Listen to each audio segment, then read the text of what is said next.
আজ বাড়িতে দুটো দেশি মুরগি আনা হয়েছিল, তাই রান্না করে নিয়েছি। আর বানিয়েছি ফ্রাইড রাইস ও মজাদার একটি আলুর সবজি, যা ফ্রাইড রাইসের সঙ্গে খেতে অসাধারণ ছিল। আজকে আপনাদের সঙ্গে ফ্রাইড রাইস রেসিপি শেয়ার করছি। এইখানে আমি ফ্রাইড রাইসের জন্য চাল সিদ্ধ করে নিচ্ছি, গোটা গরম মশলা ও তেজপাতা, পরিমাণ মতো নুন দিয়ে। এবারে সবজিগুলো ভেজে নেব। প্রথমে দিয়ে দিচ্ছি কেটে রাখা বিনস।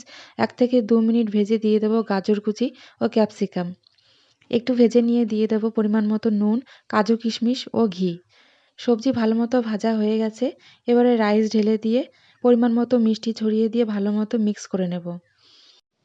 ফ্রাইড রাইস বানানোর সময় সবসময় খেয়াল রাখবেন ভাতটা যেন ঝুরঝুরে হয়। আর যারা যেরকম মিষ্টি খেতে পছন্দ করেন তারা সেই অনুযায়ী মিষ্টি দিয়ে দেবেন। আমার আজকের ফ্রাইড রাইস রেসিপিটি তৈরি হয়ে গেছে। এবার বানিয়ে নেব মজাদার একটি আলুর সবজি, আলু, ক্যাপসিকাম, টমেটো ও ধনেপাতা দিয়ে। আলুর এই সবজিটি খেতে অসাধারণ ছিল। এখন আমি শ্বশুরমশাইকে খেতে দিয়ে দেবো শুধু রাইস আর মাংস দিয়ে। তারপর শাশুড়ি মাও খেয়ে নিচ্ছে। আপনারাও বাড়িতে তৈরি করুন আর সকলে মিলে এনজয় করুন। ভিডিওটি ভালো লাগলে লাইফ অফ দেবরানী চ্যানেলটি সাবস্ক্রাইব করুন। লাইক, কমেন্ট, শেয়ার করতে ভুলবেন না।